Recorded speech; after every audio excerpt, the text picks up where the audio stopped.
my first talk. The purpose of this talk is to make an introduction to the heritage of Andalusia, going through the different people that inhabited and lived for different periods of time in the area, and that contributed enormously to the, let's say, the formation of an identity.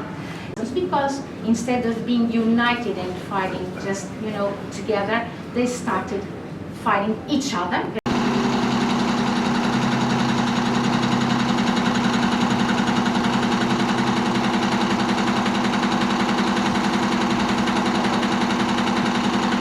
Okay, so here we go.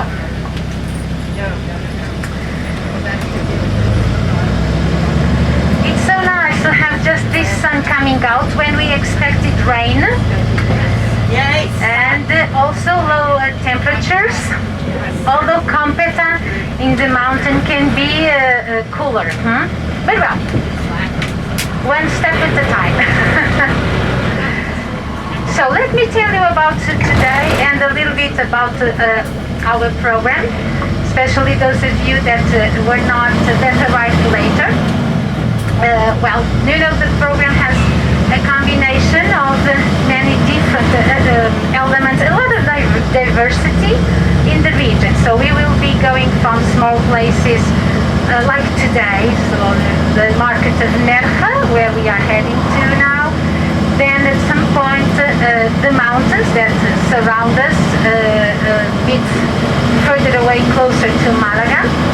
A small property we visit today and where we will have lunch, but also places like the big town of Malaga, or places rich in heritage like Granada, where we will be going tomorrow. So we have a big diversity of contents on this program.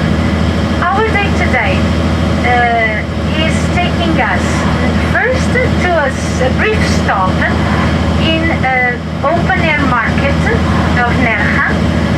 It's a market that takes place only on Tuesdays, Tuesday morning, and where I'll tell you a little bit about what we find. We find many different products.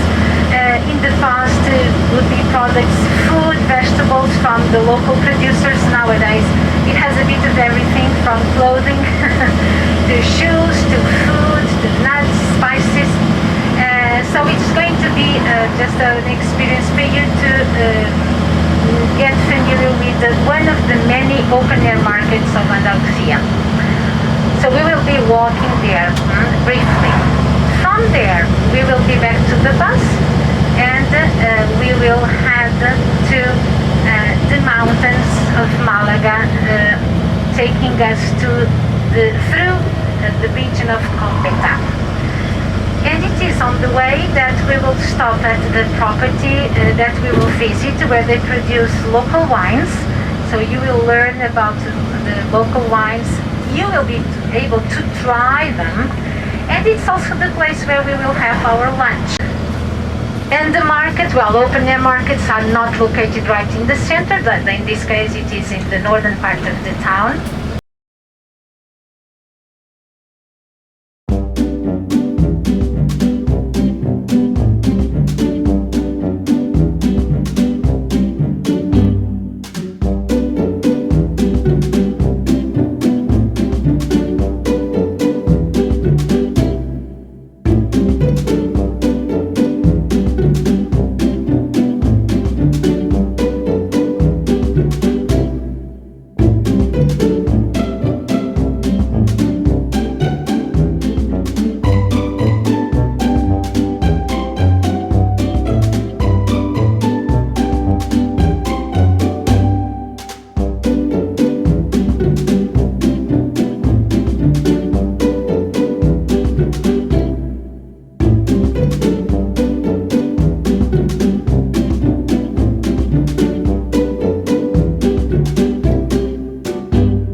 because in the past they were meeting places. They were also places where people could get goods from that they didn't have available in the towns or in the villages. They were getting also fresh products from the countryside. Nowadays you find a bit of everything in all the markets, and the same things everywhere, right? So, those of you who are not busy going over here can sit down if you like on these nice sun-warm tiles. My name is Rose, and I'm just the guide. The owners aren't English like me or Spanish like most of my colleagues. They're Dutch. They came out from Utrecht in the Netherlands. A good while before I came out to Spain. They've been here 27 years. Wow. The thing that's funny is they didn't come out with any idea of becoming winemakers or opening a restaurant or anything like that. Andre is they call it a technical architect, a civil engineer. He set up a building company down in Salonga, which you've just driven up through. Clara, like so many Dutch people, speaks, she says only 5 or 6 languages. She opened a language school in the next village, which is Computer. And they bought this, we call it a parcella, a piece of land, because there was a little ruin up there that Andre could convert to be their house. And it was convenient for the places they were setting up businesses in. And it was after they bought it, they found out that it was an abandoned vineyard. And immediately they noticed that there were still living vines underneath all the bushes and shrubs. And their big thing was wine. I have to say in Holland, they basically don't really make any wine, but they had the opportunity, it'd been a big interest, they had the opportunity to try wine from all over the world, and here they were suddenly with their own vineyard, and they're around 100 years old. When I say old vines, I'm not kidding. This is the heart of the winery. Can you all, yeah, you've got the whispers, you can all hear me, yeah? I always worry because sometimes people at the back can't see me. So we're pressing the grapes outside, and they're processed there and come into these wonderful stainless steel tanks. And the tanks, the biggest, hold about a little over 5,000 liquid. We have around 21 tanks. We are fairly confident that we can grow because we can fit in more tanks, but that has to be done little by little as we're developing and going forward. The liquid, the grape juice, goes into these tanks, and this is where we're making the wine. You don't make wine in barrels, you make it in tanks. And these tanks, stainless steel is expensive, but you can get it really clean simply by hot water under pressure. That's really important. We can control the temperature, which we like because it allows us to control certain processes through temperature.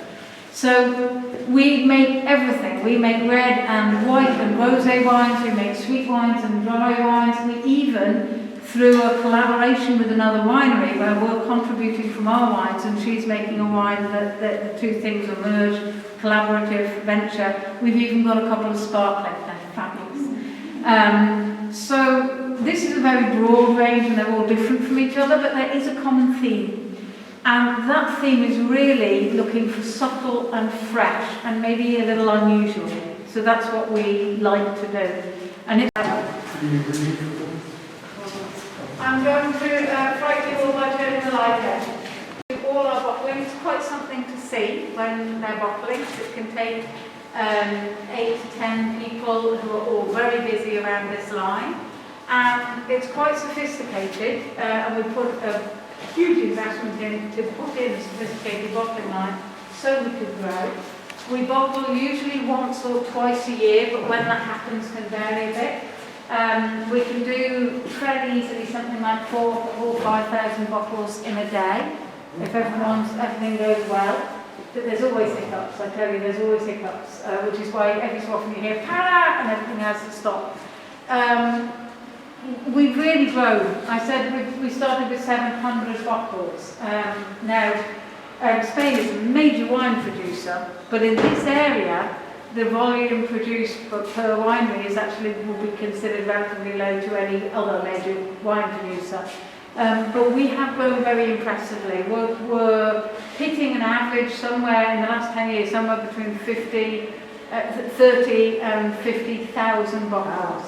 I think we're about, if you don't want to drink it, or just want to taste it but not have that much alcohol, you can always spit it into the bucket, which is what it's for, and if you give me a shout, I'll give you an little serviette. That's it, I'll get you some wine. I served you your first tasting glass. This is the first one on the list that you can see. So, before I say that, I'll tell you a word about our names. Bodegas bodegas, I believe that in North America it's often used to mean like a corner shop or a grocery. Here, I've never come across it not being used like that. It's only used to mean winery or cellar, meaning wine cellar. So bodegas means winery. Bentamit is a local place name. It's the old name. It goes back like 800 years. It was the name during the Moorish domination for this area. So we were in the Sierras Bentamit, governed from a Castillo Bentamit on that hill. And that's the name of our winery. So when we came to name the range of wines, we thought another local place name would be very appropriate. We went back to old maps. And we discovered that in something like the middle of the 9th century, there was a tiny hamlet almost on our vineyard. It might only have been about 8 houses, but it was big enough to get a name, and the name was lovely. It's Arianas. Now, we thought that was delightful, but then it got better because we looked into the meaning, what it meant, and it came from an Arabic root meaning aromatic. So that was just a giant piece of luck. So we thought that was fabulous. We make Los Vinos Arianas, and this one is the Arianas Rome Rosado. Rosado simply means that it's a rosé wine, but Rome is really interesting. Rome is the grape. I mentioned it downstairs. Nobody's ever heard of Rome. It's a very little known varietal. And it's a dark-skinned red grape. It's virtually found nowhere else except for the Axarquia, the Malaga Axarquia. I believe there's a little in Granada, and that's basically it. But it's a fantastic grape, and we were really interested. It survived here because it's the indigenous red grape of this area. So lots of these small wine farmers have what we had on our vineyard, which is lots of Moscatel and little Rome as well. We've been telling all our neighbours and suppliers plant in more of this because, for one thing, we kept making this wine and then selling it out before we bottled the next year. But for another thing, it's a wonderful grape. We used it in a dry red blend.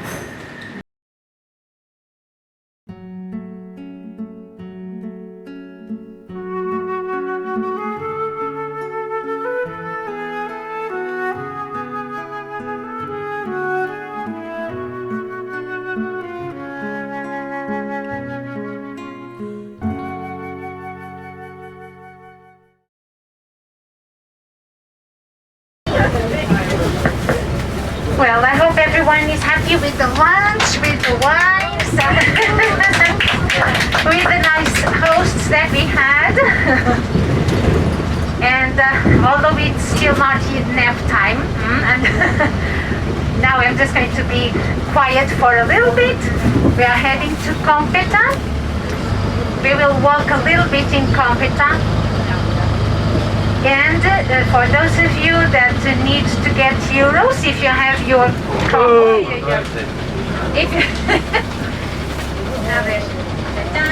if you have your debit card with the PIN code or credit card, I'm sorry, the PIN code. Tienes que ir para atrás, ¿no? No te llevas para adelante, no. Now, Juan has to maneuver. ¿Tú no puedes? Lo mucho que quieras, yo no tengo Google detrás. Mira, este no me había pasado. Aprieta un poquito.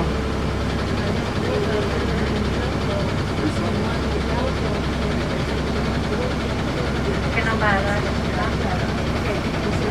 ¿No te va a dar? Ahí está. Ah, yo no creo, mira tú ahí adelante. Now the bus has to shrink a little bit. Breathe in. Everybody breathe in. Okay, breathe in, hold your breath. Un poquito para adentro. Así. Oh. No, no puedes más. Métete poco.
We had assigned tables yesterday for the served for meal, for the plated meal, and we will have again the same tables on Saturday. But in the meantime, for our dinners, we don't have set tables. You see, we don't have, because the hotel doesn't do that in terms of the regular basis. So we agreed on picking up an hour that I believe, well, I usually suggest 7:30 if we want to be together, or as close as possible, trying to find tables together. But again, this is just a suggestion, because from now until Saturday we will have buffet dinners, and they start serving they open the buffet at 7 and it stays open until 10. So you can decide to go as early as 7, when it's probably going to be calm. 7:30 can be busy. From 8 o'clock onwards there are fewer people, but I guess that it has more to do with how you feel about having dinner or a salad or whatever you wish from the buffet, considering that our meals, lunches end late. About tomorrow. Tomorrow it will be the day we'll go to Granada, and for the Alhambra we can't ask for a certain schedule. We just decide the day, and then the Alhambra organizes the visits. And in our case, tomorrow we will have an early visit that will be being in the Alhambra, in the grounds of the Alhambra at 10 to start the visit. So that also means we will have to depart at 8:30 from the hotel. Now the question is, what about breakfast? Because breakfast starts being served only at 8. If that is a short period of time, 30 minutes, and be ready to depart at 8:30, if it's a short period of time, I can request now, when we'll be back to the hotel, for a picnic breakfast that they will prepare this evening. You can bring it up to the rooms, and you still have the chance tomorrow morning to get coffee from the buffet. But if you don't want to have that picnic, just let me know, because I'm going to ask them to prepare it. If 30 minutes or 20 minutes is time enough for your breakfast, considering they open at 8, just let me know that you don't need the picnic, okay? The Alhambra. The Alhambra involves walking, because the premises are quite big. The palaces, the gardens. Although then we will have lunch in a restaurant near the entrance of one of the entrances of the Alhambra. It will be involving walking in the morning. Then after lunch we will go downtown Granada, and we have another walking tour of downtown Granada. So it's going to be a day of walking tomorrow. Maybe the day we walk more. Yeah, I would say it's the day we walk more on the program. Okay? Very important. So enjoy this coast. This is really beautiful. Very important is that tomorrow you bring either your driving license or your passport. Okay? Very important, so that we can access the Alhambra, because we have to show our identification, and showing that the names that are written on the tickets, printed on the tickets, belong to us. Okay, any doubts about this? No? It's clear? So very good. Well, Juan is taking us through the coast between Torrox, the last town, and Nerja. It's a beautiful area with no buildings.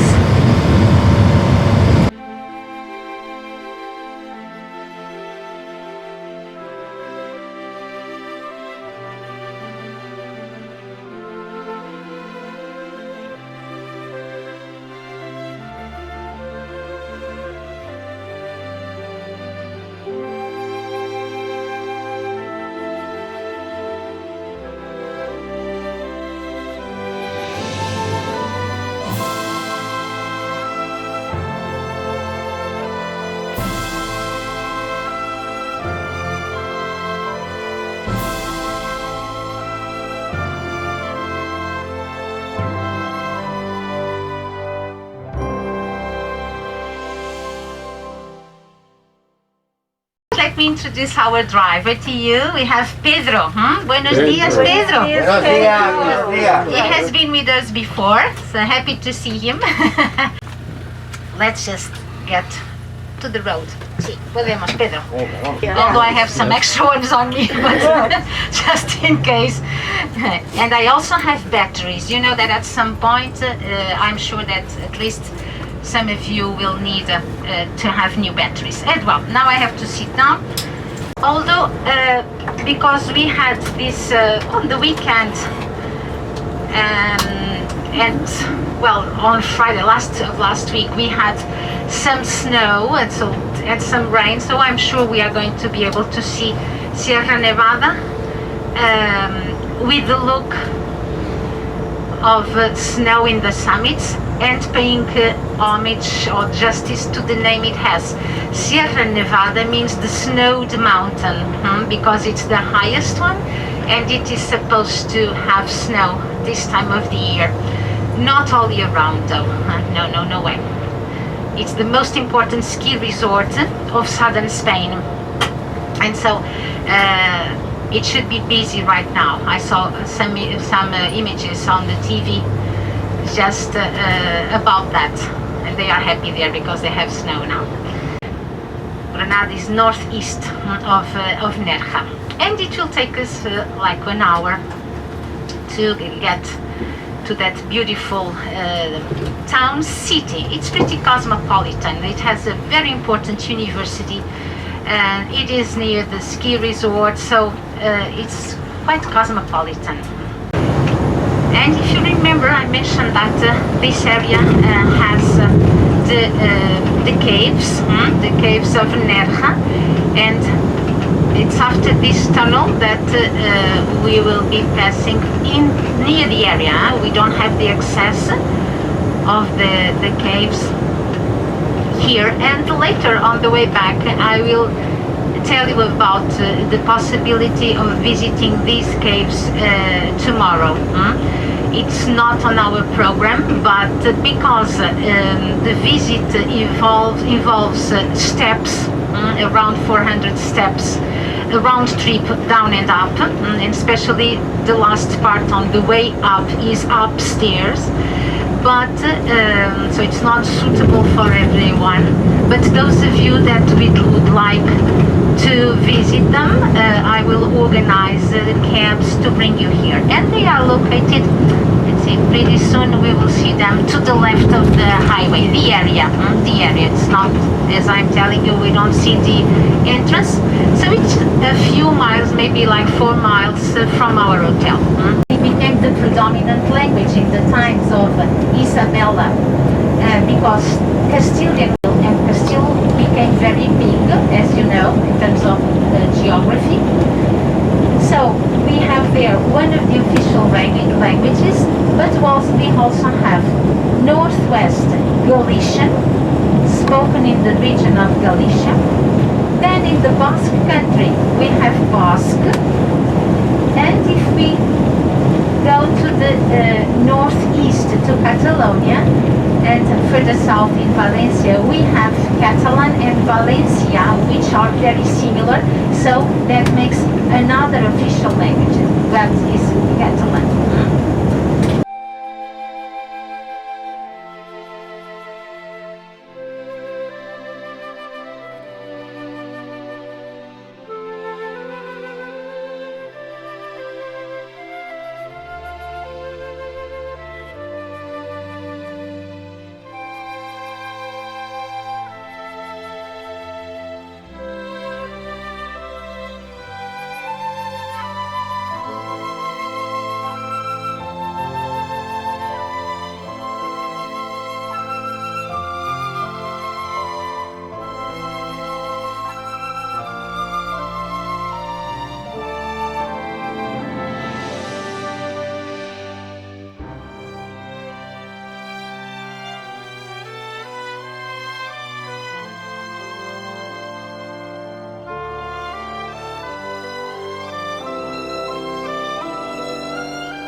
We don't have tapas here.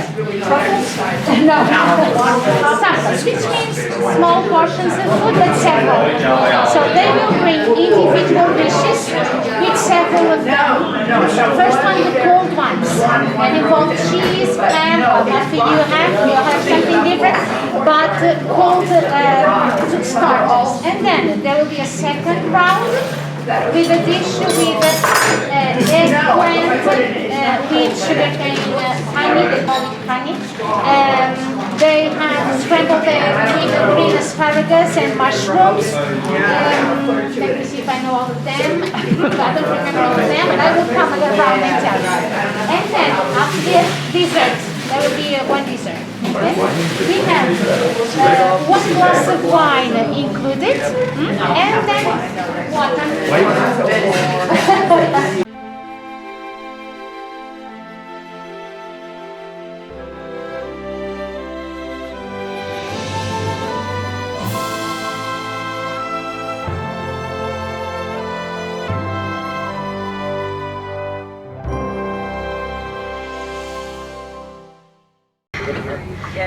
It will just take us a few minutes to get downtown, where Elisa is going to be waiting for us.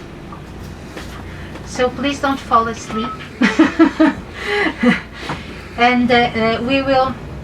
You can leave things on the bus, although Pedro has to leave the place where he drops us off. But you can leave things on the bus, and we will be back. Usually we stay 1 hour and a half maximum in downtown, because it's a walking tour. It's flat. Down there it's easy, it's flat. And we will be so with Elisa until we be ready to come back. The last place we will visit will be the Royal Chapel, where we have the burials of the Catholic monarchs, and it is our chance of using the facilities free of charge. So you are welcome to use them. Before then, it will take us another hour to get back to Nerja. Okay?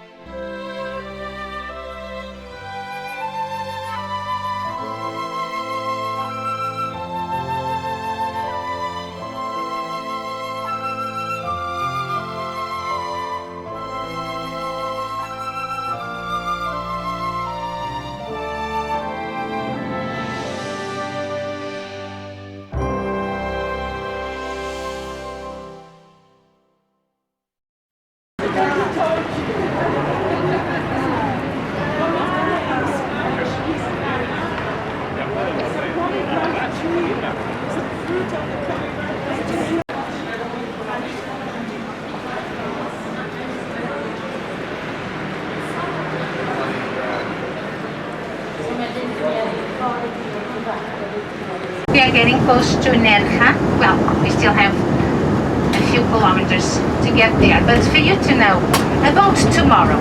So this is a day we will stay in the surroundings of the hotel and of Nerja, and that means in terms of what we have scheduled, first what we have scheduled to everyone, we have in the morning, and that is different from what you have on the program mentioned. The order of the things is changed. So you have at noon, 12 p.m. at noon, we have the talk and performance of flamenco. That is the first event of the day. That is on the schedule. So after breakfast, tomorrow you can have breakfast until 10:30 if you like.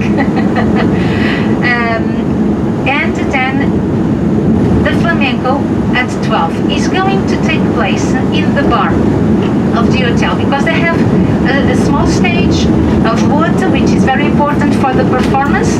And so, well, we will have the seats at the front. There might be other people attending, but you know, this is for us, it's our program, but it's okay if we get some more people, there's no problem at all. So that will be in the bar. Then lunch will be on your own, and that's why I have just given you some suggestions. I will speak a little bit about the restaurants or the options you have, because they are all located in the center of Nerja. Then we will have the second talk that it will be my responsibility at 4:30 in the afternoon. 4:30. It will take place in the same room that we have used near the reception desk, with something else that I have a suggestion, and this is now a suggestion that I will organize. That is, those of you that would like to have the visit of the cave of Nerja, again, we only see in the visit the geology. So all the big rooms, stalactites, beautiful rooms. They are very impressive caves, but we don't visit, we don't see, it's not open to the public, the prehistorical area. those of you that would like to come to Nerja, you should be ready in the lobby at 9:15, because I will see how many of us will be there. I will call the cabs. Rhodes Scholar pays for the cabs, and we pay for the tickets also, for you to visit the caves. And then I will be going with you, waiting for you to again call for cabs to bring you back to the hotel. And those of you that don't want to do that, remember that using exactly the same cabs going to the caves, you also have the possibility, as an alternative to the caves, of visiting free of charge the small, beautiful botanical garden. What about the caves? The visit takes around 45 minutes, and when you go, it's not cold. They have a steady temperature that is, let me just 70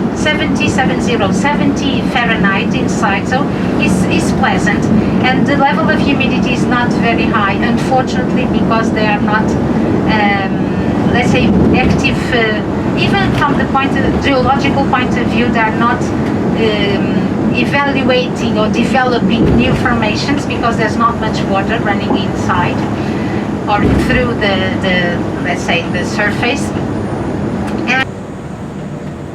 And then in Nerja there are areas like the balcony of Europe that you shouldn't miss, because that's where we have the nicest views. The cliffs, they are not very high, but they have wonderful views over the ocean. And you have also places like some good ice cream places, eat. Or also, I just confirmed with one of my colleagues of the hotel, churro places with chocolate, also a good one in one of the main streets, where you can go maybe in the afternoon then. So there are options, that depends how you would like to organize your day tomorrow, considering that we have the flamenco and the talk at set times. Okay? Sounds good? You Yes. said the talk Okay. is at 4:30.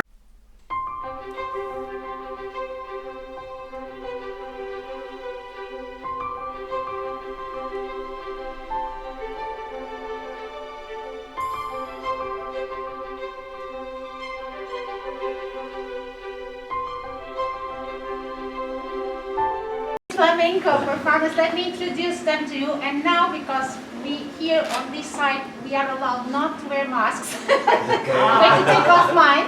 And let me introduce them. So you started hearing Manuel on the guitar. Hola, Manuel. Dancers, you have Maria. And Juan. A very nice team of a school of flamenco that is near in Fuengirola, and they come here to perform for us. And we will give you, let's say, an historical overview of the flamenco, and at the same time they will perform. Okay? Bueno, buenos días a todos. Bienvenidos a España, Andalucía y a Nerja. So welcome to Spain, Andalusia, and Nerja. ¿De dónde viene el flamenco? So we will start by explaining the origins of flamenco. Period of the 1500s, when the first gypsies arrived to Andalusia. En Andalucía había una mezcla de culturas árabes, hebrea y andaluza, que junto con lo que ellos vivían en esa época para ser integrados en la sociedad, mezclaron todas esas culturas y de ahí va naciendo el flamenco. So when the gypsies got here, they started getting familiar with the cultures and the people that lived already in the territory. Andalusians, Jewish, Muslims. And so they get here and recognizing that those are the people were somehow, especially the Jewish and Muslims, they were a minority, as they were. They are going to absorb a part of that experience those people had and the hard life those people had as minorities they were, and integrated that in their own experience. We have the reference of 1745, already 18th century, for the first, let's say, identified expression of the flamenco singing. You know, flamenco is a song, music, so instrumental, and a dance. But it started by being only sung. So in that moment, 1746, we have the reference that of something that contributed a lot to, let's say, the acceptance and the integration of the gypsies as a minority in the areas we have just mentioned, so the south of Andalusia. And that happened because somehow they developed in the meantime some activities that were important for all the local communities. Most of the families were connected with sheep shearing or as blacksmithers, which were fundamental for those times. So we know that the first 15 gypsy families that were accepted locally by even the mayor of the area took place in a town not far from here. On the way to Malaga, we passed by it, which is Vélez, Malaga. That's the first reference of the first gypsy families integrated and being part, not nomadic anymore, not nomadic, but settling in this region. So, there are several theories, historians that have studied flamenco and the flamenco art. But one that we consider probably the most accurate one is by an historian, Blas Infante, who mentioned that the origin of the word is Arabic, and it comes from two different words, felas, mengo, and that can be translated like a wandering peasant, referring to the nomadic people they were.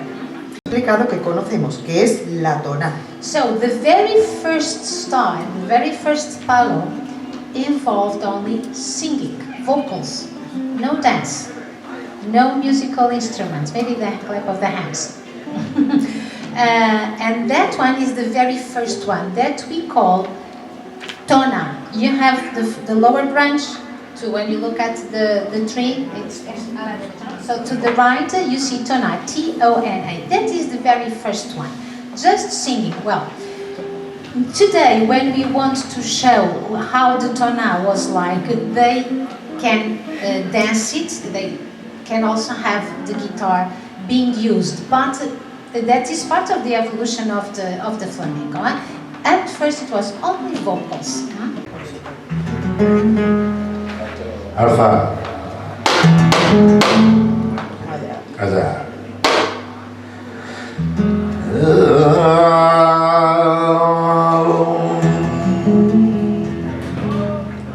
Tri tri tritao.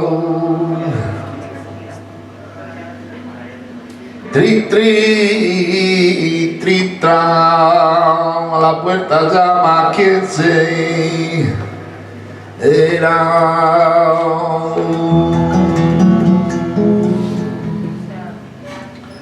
Y porque había dado el toquecito del silencio.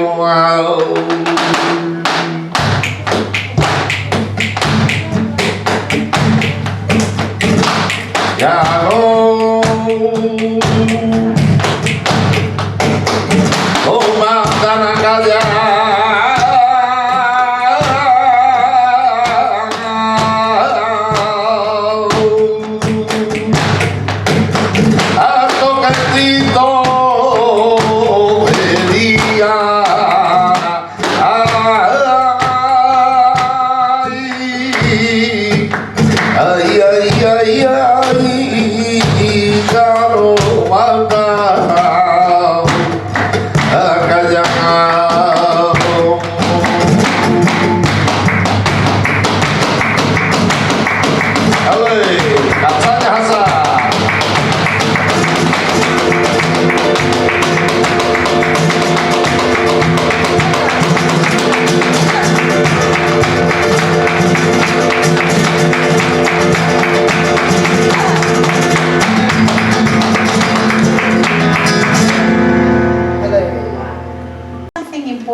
like to mention, at this stage, the first style of flamenco was a masculine performance, only vocals, that's why the symbol of the patriarch, right?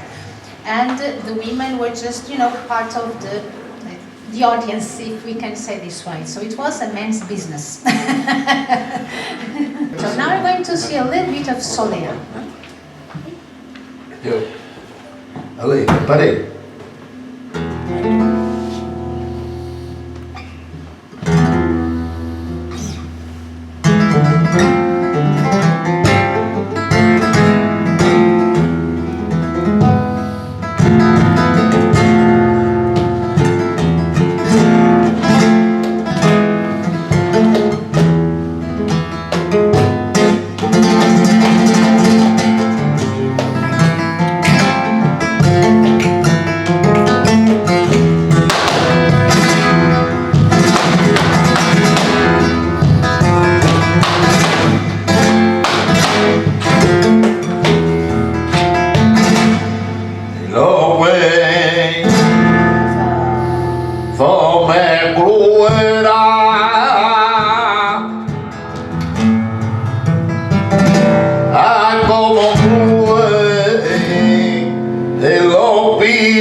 You see, in the performance, you see there is character, there is strength, there is power. It's a powerful performance at the same time, like digesting all that sorrow. Yes. It's the feeling and what a minority can express and feel, right? The cantigas, they are from the side of Andalusia, closer to the coast, and one of the cantigas is alegria, and alegria means joy. So, with this integration, we have the big change in the flamenco that they call the golden age of flamenco. And so flamenco will start being not only happier, more families perform it, meaning not perform, more families express it. And there will be also a very important contribution from a young man that was of Italian origin but living in Andalusia, that was so very much interested on the gypsy community, he directly learned about the flamenco and is going to make a revolution in the arts, in the flamenco arts. Let's see how. So this gentleman, this young man of Italian origin, his name was Silverio Franconetti.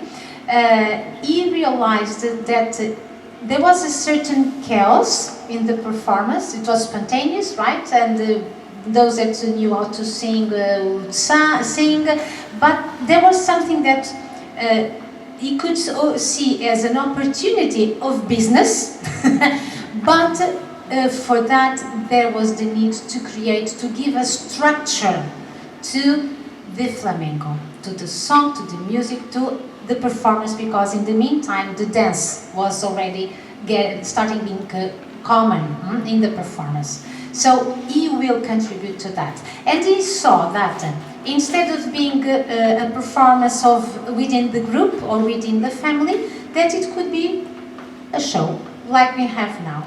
So there would be an audience and the performers on a stage.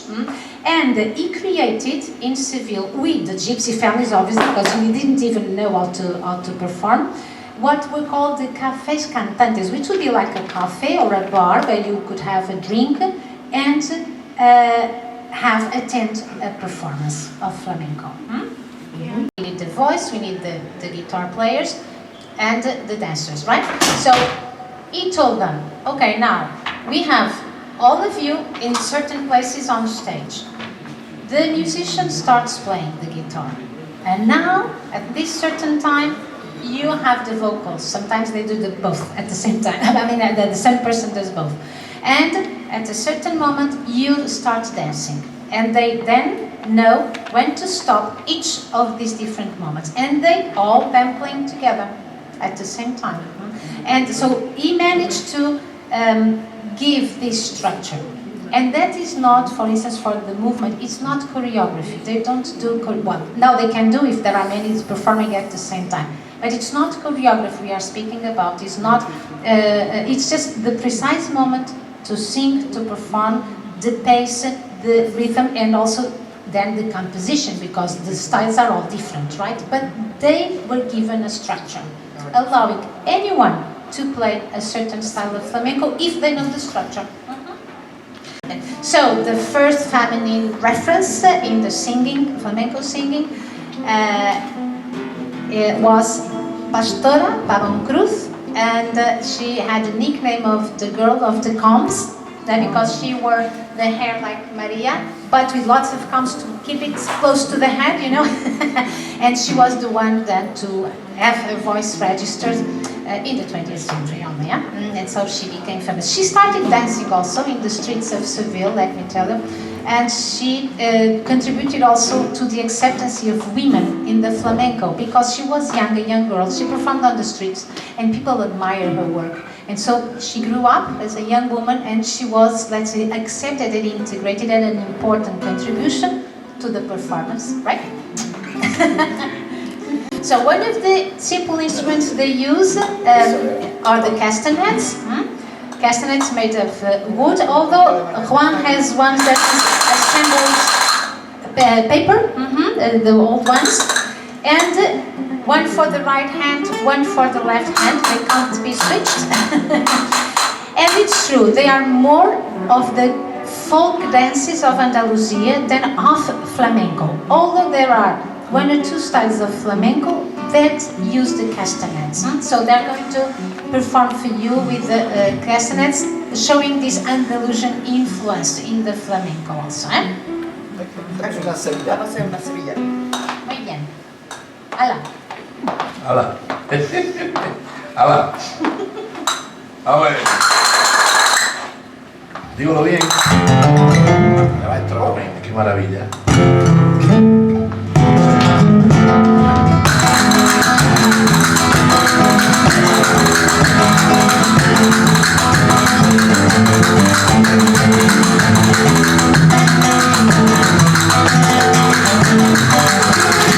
Un padre práctico y cada cuatro de carne. Cuatro de carne, cuatro padre práctico y cuatro de carne. Cuatro padre práctico y cada cuatro de carne.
Sí, sí, por eso necesitamos silencio muchas veces. That's why silence is important for the performance, so that they are focused and they can express those feelings.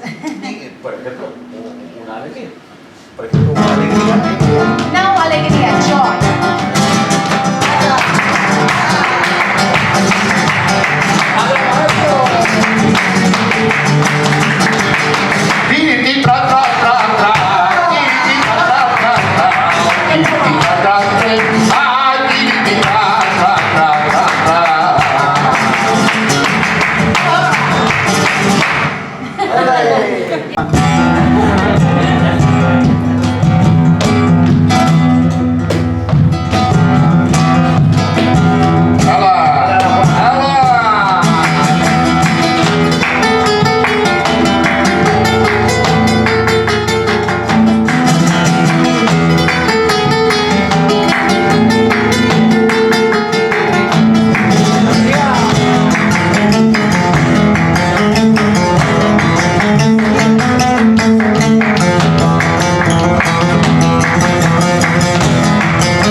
Ella la Alhambra de Granada, calle de los Raúles, hay una fuente famosa con y chico varón. Ella la Alhambra de Granada, calle de los Raúles, hay una fuente famosa con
Okay, so I'm going to start and let me just tell you. I don't know if you brought the whisper. I have the microphone if you need, but if you didn't bring the whisper, maybe you got used to my accent already. I'm sorry. Well, so the purpose of this talk is just to mention a couple of aspects about artists, painters that once you visit Spain, you should know of, and you are going to identify all of them. trying to go a little bit deeper in terms of the artwork they developed and also how important they were both for Spain but also in the panorama of the arts and the painting. A reflection. Funny name, Domenicos Theotokopoulos. Nobody calls him this way because we use the nickname El Greco, the Greek. It's a mixture of Italian. Where we see already some of the very, let's say, emblematic characteristics of the painting by El Greco.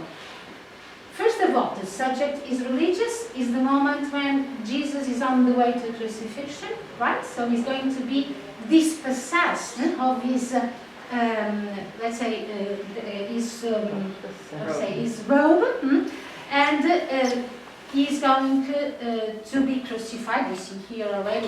This whiteness of the body, the parts of the body that are exposed. And this is something that we will find in almost all the paintings of El Greco. Naked parts of the body that have this strong power of light.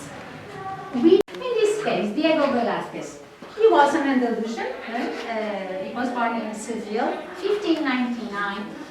And he had the privilege of living in a family that could send him to the school of painting.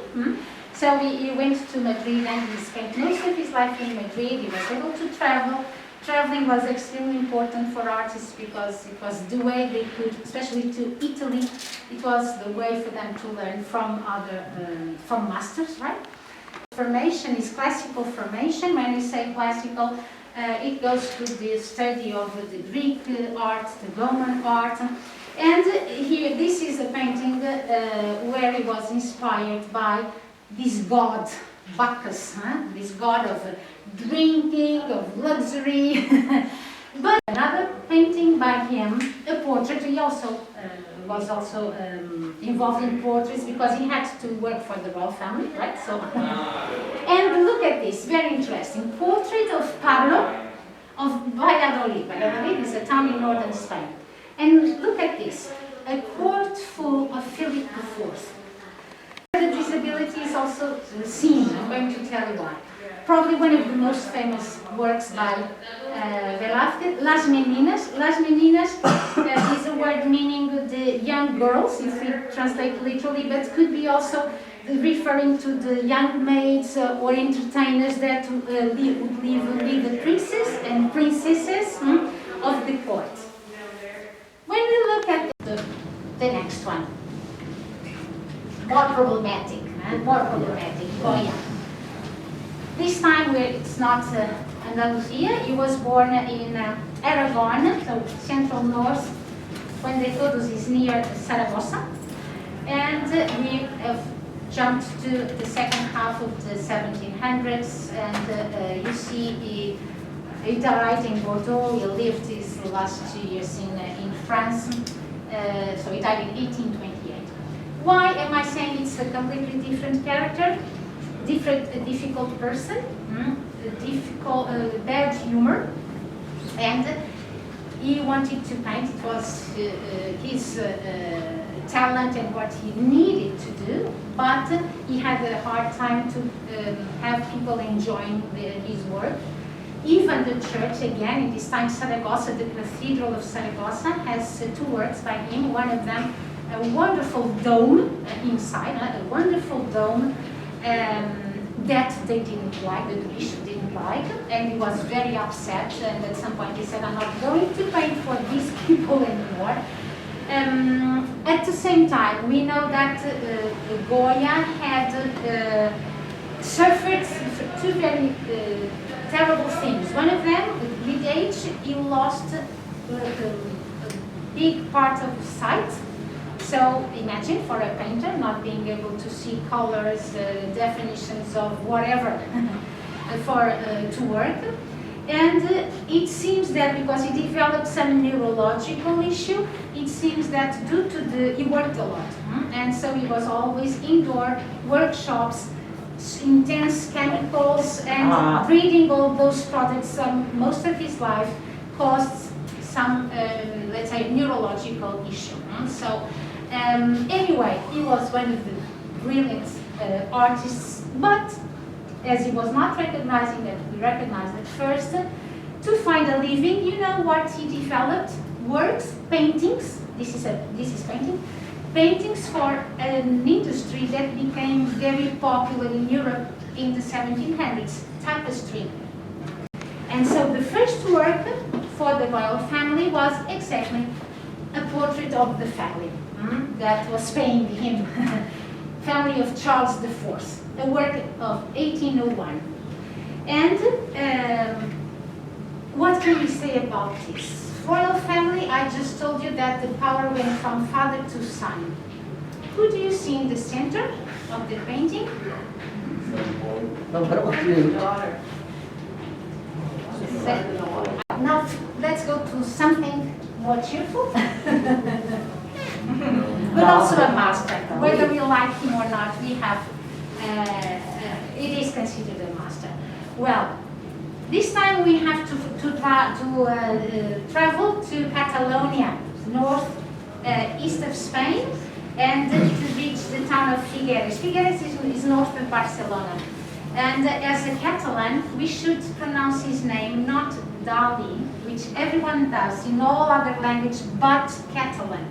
In Catalan is Dalí. There is this sign over the I, so it stresses the last letter, last syllable, Dalí. Okay, so now you know. Dalí. Why did he become so important? Well, prolific painter, modern painter, sculptural painter. He worked with cinema, maybe one of the best Spanish film directors, Luis Buñuel. He worked with Luis Buñuel for, let's say, stages and settings for Buñuel movies. He worked with theater, so with plays, and so he was really incredible. But let's say I'm going to be focused on the most emblematic part of his work, that was surrealism. In France, he got acquainted with the surrealism period. We have to think that he lived in a moment, no, not a moment, it's quite extended, he lived a lot, a long life, he had a long life. But a lot of things were happening in terms of physics, and a lot of things were happening in terms of, I don't want to psychoanalysis, so psychology and science in terms of psychoanalysis. And so he somehow found ways of thinking about those and integrating them in his work. And this time we're thinking about something so tiny, like this size, at the moment, the persistence of memory. We have to understand that surrealism questions something like, why should we give more importance to reality, the reality that we deal with, than to what we have access through dreams, or when we just somehow go out of our minds, in a sense of our bodies, when our mind travels, not in a realistic way. He has, we should say, Dali had a great source of inspiration in his wife. He loved his wife. She passed away before him, and he never became the same person, although both of them were already quite old, so he was already old. But they loved each other, and he repainted her very often, and he used it.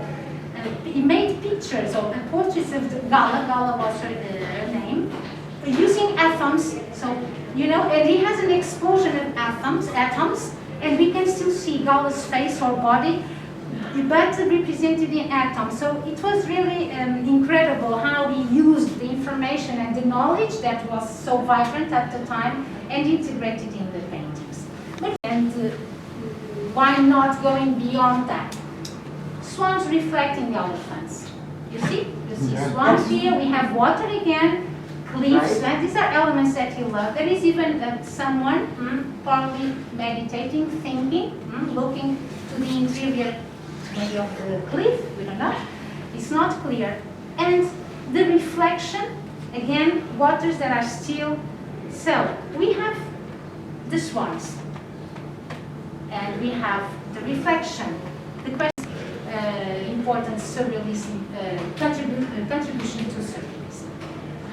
And let's move to the last one. You can guess? Okay, yes. In a way also controversial, but no doubt very talented. We would say controversial mainly because of his many stories with women, wives, affairs.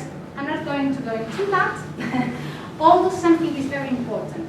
For us to understand Picasso, the capacity of work he had, since he was a young boy, focused on his goal, painting, that his father tried to move from, because his father was a painter too, and a teacher of painting in Malaga.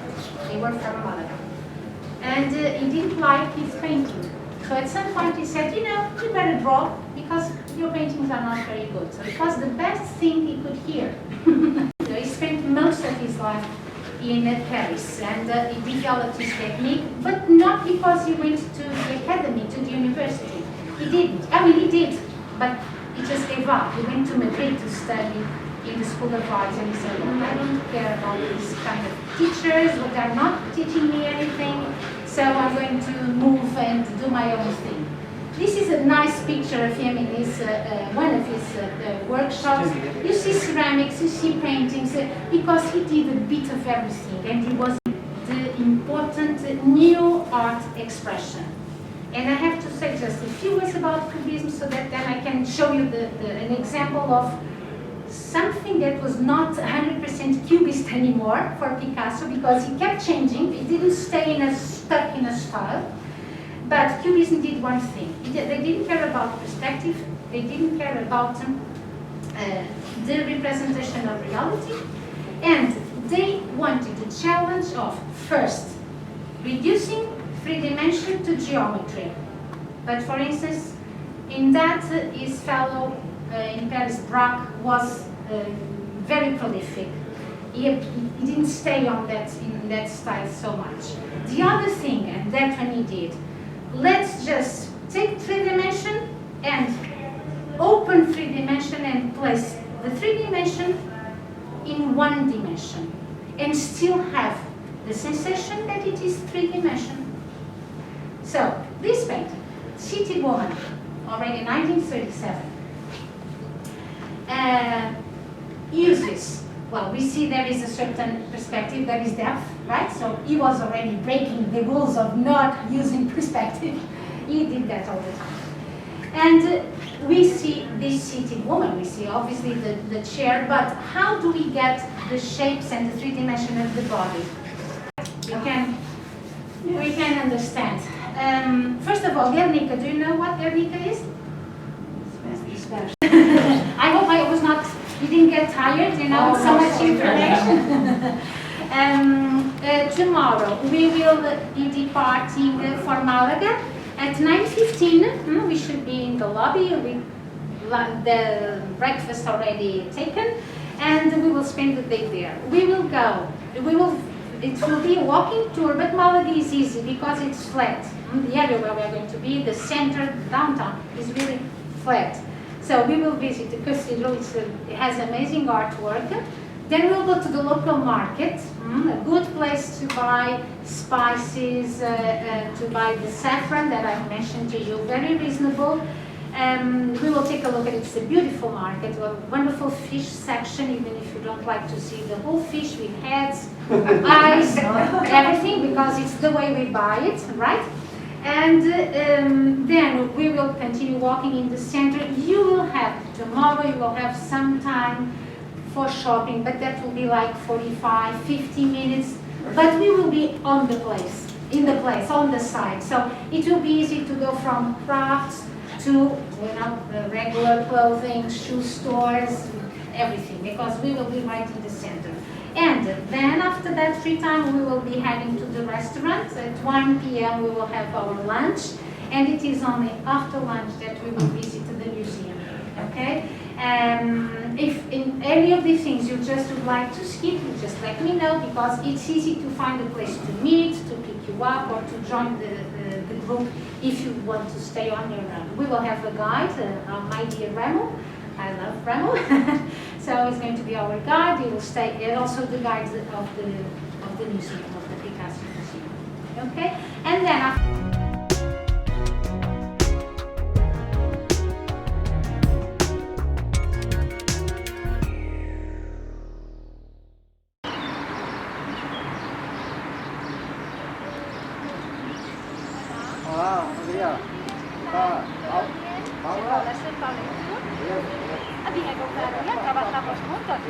And the capital of the province is the city, well, the town of Malaga. A town that changed a lot in these late, maybe 2 last decades. And that contributed a lot to the, let's say, to the good conditions we have to enjoy the town, the walks, the pedestrian areas, absolutely fantastic. It's going to be easy to walk and became very cosmopolitan. Hi, Joanne. 10% or 11% in general, and this is average. In Spain, 28% is the income tax, but this is general. There are people that pay much less and there are others that pay much more than this, according to the... Vale.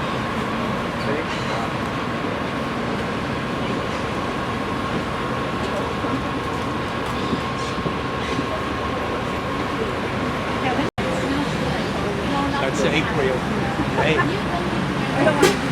Oh yeah. The change of climate, is hurting us a lot. That's not normal. So my friends, relatives, they call me Raymond, Ray, or Raymond, okay? So I hope I'm going to be able to cover your expectations about this tour. Thank you for coming. I hope you're going to enjoy this day with us. What are we doing right now? We are moving to the cathedral. It's open from 10 o'clock, so we are on different time. We do the inside of the cathedral. Then we have a walking tour to the market, which is indoors. Then we give you free time for shopping. Okay. Then we have lunch. In the afternoon, after lunch, we have the Picasso museum. So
And he's going to meet in 1917 a new lady in Rome. She was a Hungarian.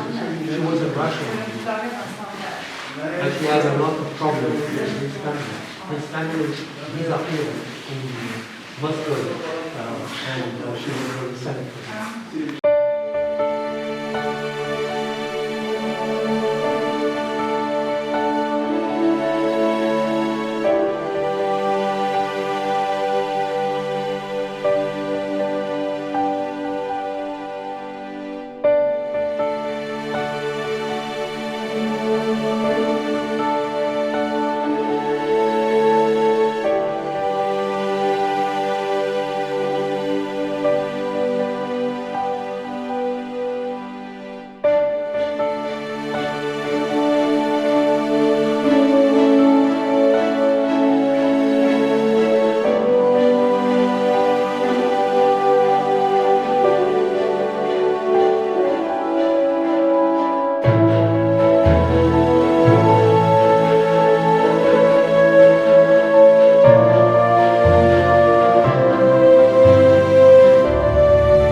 It's a long day, you're tired, so you can rest. And we are just going to go through the main avenue. On the way back, we'll pass in front of the bullfight ring and then get to the coast and back. I'll tell you about tomorrow when we'll be close to Nerja already.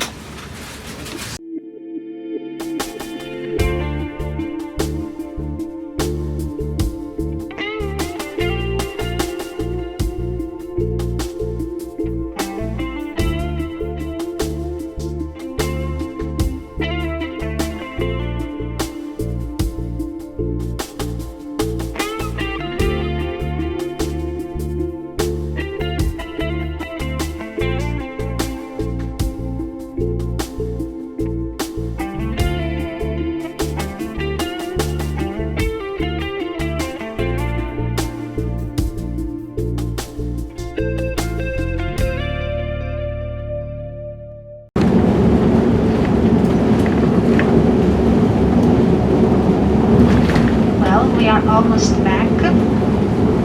If you look to the right, you can see at the distance our hotel, building yellow and white. And let me tell you about our program tomorrow. Tomorrow we go to the countryside again. The day will be around the production of olive oil, a bit more mountains. We will have a part of the road that is winding road, but not as the one we had on the first days. Anyway, after lunch, it's when we have the winding road, and we will be departing at 9:15, like today, like we did today. So have your breakfast, and 9:15 we should meet, take the whispers, and we should meet in the lobby to depart.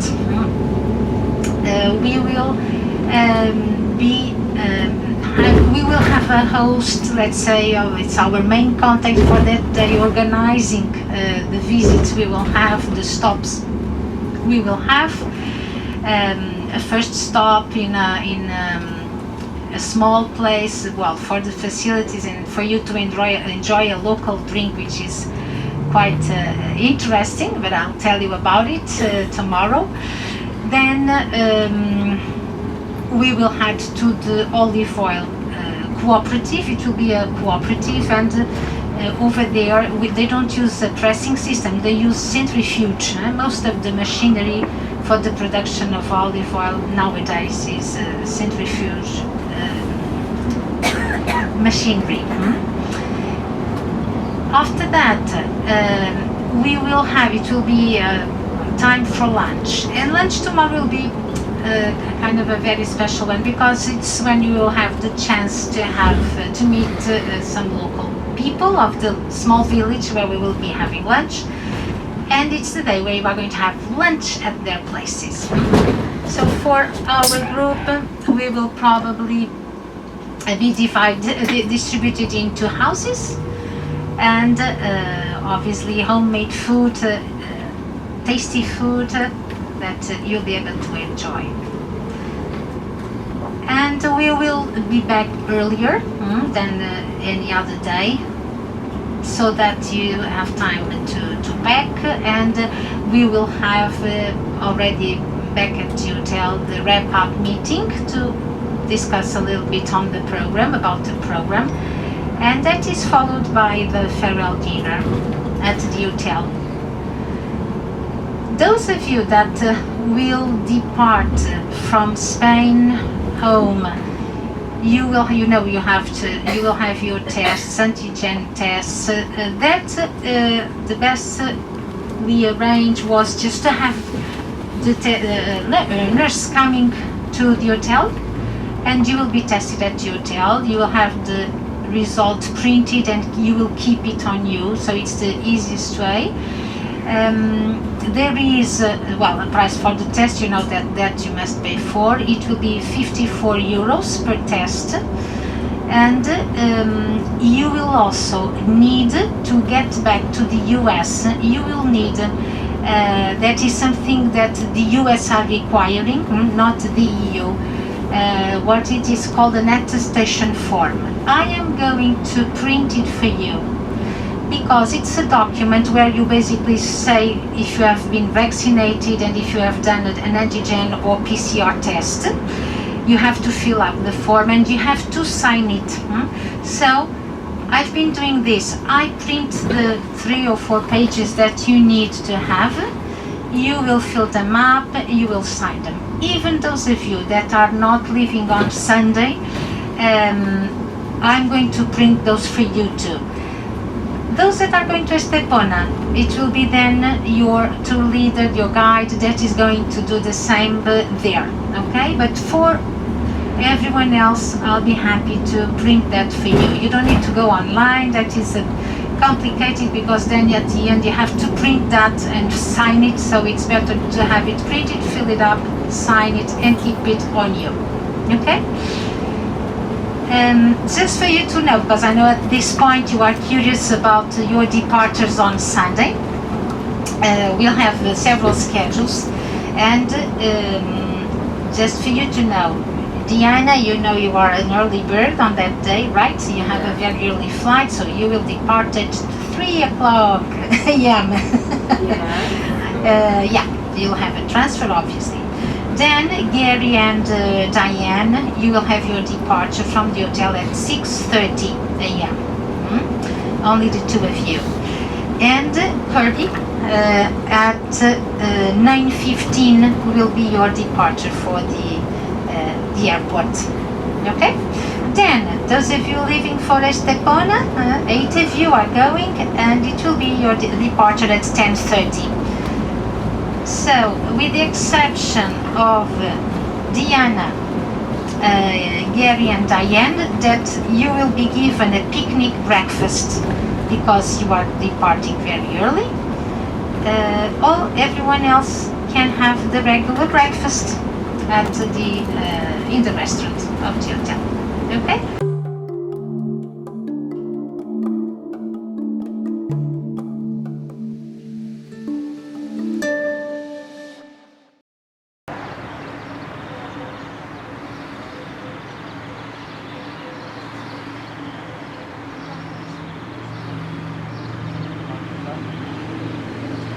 ¿Todo bien? Did you sleep well? Sí. Sí. Buenos días, Diego. We have again Diego again. Ready? Hola, Diego. Hola. You've noticed that Spaniards, they greet everywhere, right? When we go, for instance, to a shop, even if you just look around, they always greet you and they always say goodbye, like hasta luego, I see you later. They always do that. So, we are leaving for it's our last day. Let's cry. Oh. Don't forget to fasten the seat belts, please. A group cry. It's a group cry, yeah. But we still have the day to enjoy, so let's do it. And the weather is helping. Yes. And again, we go again to the beautiful mountains. So the mountains that from in the area of Malaga are called Malaga Mountains. Yeah, that's how we know them. Well, I have to sit down and just telling you that we are going to be driving west again until we reach the town of Vélez Malaga. Vélez Malaga, where the first gypsy families settled in this region, being, let's say, welcomed by the local authority, the mayor of the town, a long time ago. So this countryside allowing us to discover an area of very, very old olive trees.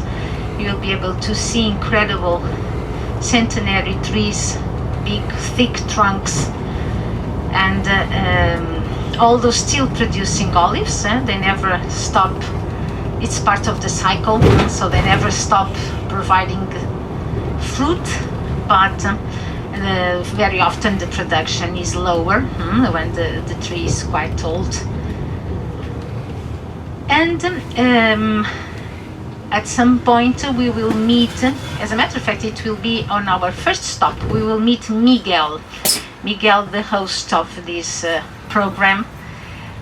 He's a local, although he lives on the coast, but he's a local, and so he's the person that knows the families, has the contacts of the olive oil producers, and so he will be showing us and allowing us to have access to this environment, different environment, and of a smaller scale than what we have been enjoying in the other areas. We now irrigate the first years, but it would be impossible for these farmers to invest in the irrigation system for all these trees, so they are not irrigated. The same thing with the almond trees.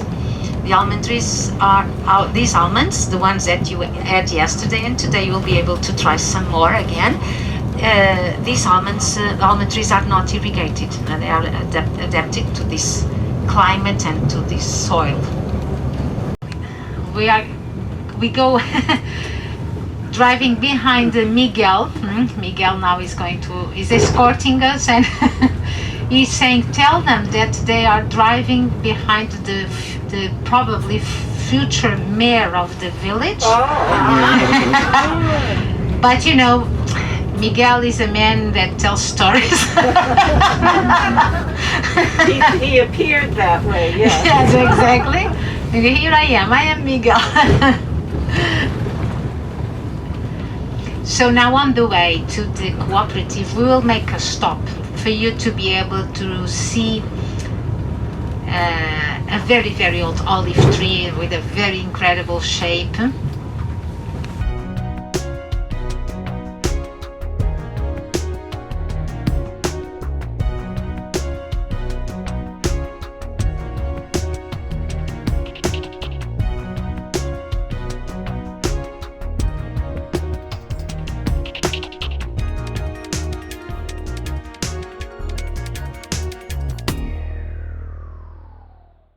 The place, and this is the case for this one. It is the cooperative Our Lady of Montsalud, and it's also the label that they use the image of Our Lady in the label of the bottles of olive oil.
Viene un carro.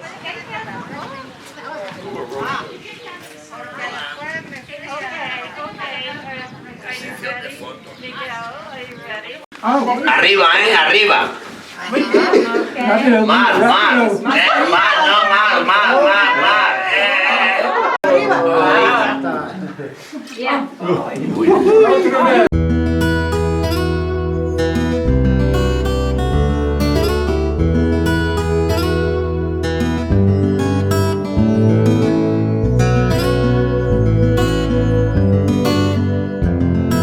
Sure his brother was doing a proper job. A proper job, yes. So we passed there. Yes. Oh, okay. Yes. So to Vanessa's and his brother, yes. So that is the village we were in. That is the village where we were. You see? Alfarnatejo. I have already posted on Tripcast a picture of the tiles that have the name of the village. So you will have.